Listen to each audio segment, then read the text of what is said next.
Je suis Jean-François Simard. J'ai écrit le livre Montmorency, Histoire d'une communauté ouvrière en 2001.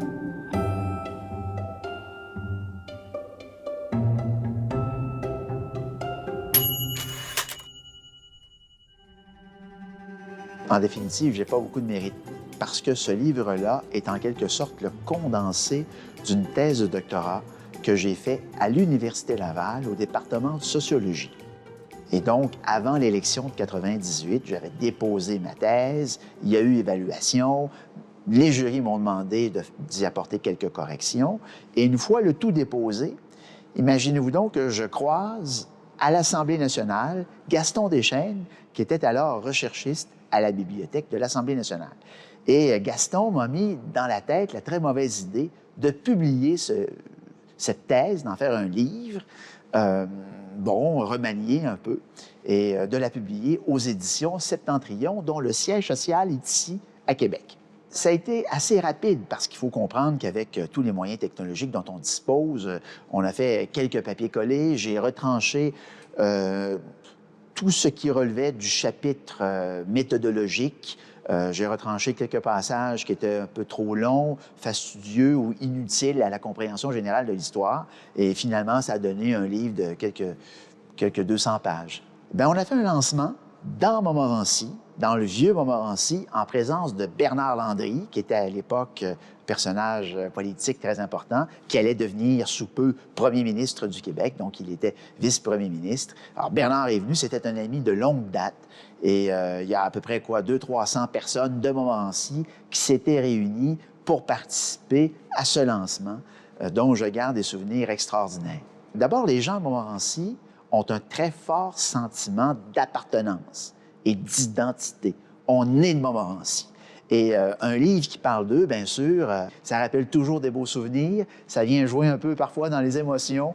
Moi qui croyais connaître beaucoup de choses sur Montmorency, après avoir fait le lancement, parler du livre, beaucoup de gens sont venus me voir, me dire « Ouais, mais t'as oublié de parler d'un tel, ou t'as oublié de parler de ceci, mais tu savais pas que... » Et finalement, ça enrichit ma connaissance que j'avais de Montmorency, qui est un milieu de vie extraordinairement attachant. Bon, on dit souvent d'une thèse de doctorat que c'est une erreur de jeunesse. Bien, ça a été une erreur de jeunesse. Il manque beaucoup de choses. Il y a beaucoup de choses que j'aurais dû dire, que je n'ai pas dit, bien, faute de temps pour le faire. Mais au final, vous savez, je pense qu'il faudrait faire la suite depuis 2000. Il y a eu beaucoup de choses qui se sont passées dans le vieux Montmorency. Et peut-être pas toujours au final pour le mieux. Et si j'ai le temps un jour, je réécrirai, disons, la suite. Tous les autres livres que j'ai écrits, je les ai écrits dans un contexte universitaire, comme prof d'université. Parfois seul, mais souvent en équipe. Et donc, ce livre-là, c'est un livre plus en solitaire. Hein? C'était l'œuvre d'un combattant, parce que, vous savez, faire l'histoire d'une communauté, c'est pas évident, surtout d'une communauté ouvrière, parce que 40, 50, 60 ans, le niveau de scolarisation n'était pas celui d'aujourd'hui. Donc, on a gardé très peu de traces et de documents écrits des ouvriers de l'époque. Or, pour connaître l'histoire de la communauté, il fallait retourner dans les journaux de l'époque, il fallait voir les rapports annuels qu'écrivaient les curés de la paroisse, il fallait fouiller dans certains fonds d'archives de commissions scolaires ou de caisses populaires. On n'avait pas directement accès vraiment à des traces écrites faites par les ouvriers. J'ai aussi eu la chance de profiter de beaucoup de documentaires faits sur d'autres usines textiles à travers le Québec et l'Amérique. Et on a pu faire des comparaisons en se disant, bien, si ça se faisait comme ça à Drummondville, il y a peut-être des chances que ça se produisait aussi comme ça dans Montmorency. Des années de recherche, des années de recherche, des années aussi d'entrevues, de rencontres.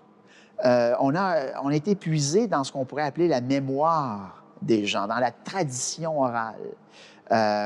J'ai rencontré beaucoup d'ouvriers, j'ai rencontré beaucoup d'enfants d'ouvriers. Moi-même, j'ai des gens dans ma famille immédiate qui ont travaillé dans cette communauté-là, qui m'ont rapporté beaucoup de choses. Puis le défi, justement, d'une thèse de doctorat ou de toute forme de monographie, c'est d'aller au-delà de tes propres clichés, de tes propres perceptions. C'est d'essayer de percer certains mystères. Alors, est-ce que j'y suis arrivé? Je ne sais pas, mais en tout cas, c'était l'objectif qui m'habitait. Bien, je vais être franc avec vous, depuis ma réélection, j'ai presque cessé d'écrire et c'est un des deuils les plus difficiles que j'ai à vivre parce que c'est l'essentiel du métier d'universitaire. C'est d'écrire, hein, de mettre par écrit un certain nombre de réflexions, le résultat de nos recherches. Et très honnêtement, je n'ai plus vraiment le temps d'être à l'écriture. Il m'arrive très fréquemment de prendre le crayon pour mettre quelques impressions de ma journée ici et là. Qu'est-ce que ça donnera? Je ne sais pas. Mais essentiellement, là, le devoir d'écriture, je ne l'ai plus. C'est sûr que ce que je vis me donne beaucoup d'idées sur la politique en général, sur ce que devient l'État, sur ce que devient ce qu'on appelle le service public. Alors, je vous dis franchement que ce que je vis me réénergise, si vous voulez, me redonne beaucoup de matière pour sans doute d'autres livres à venir encore.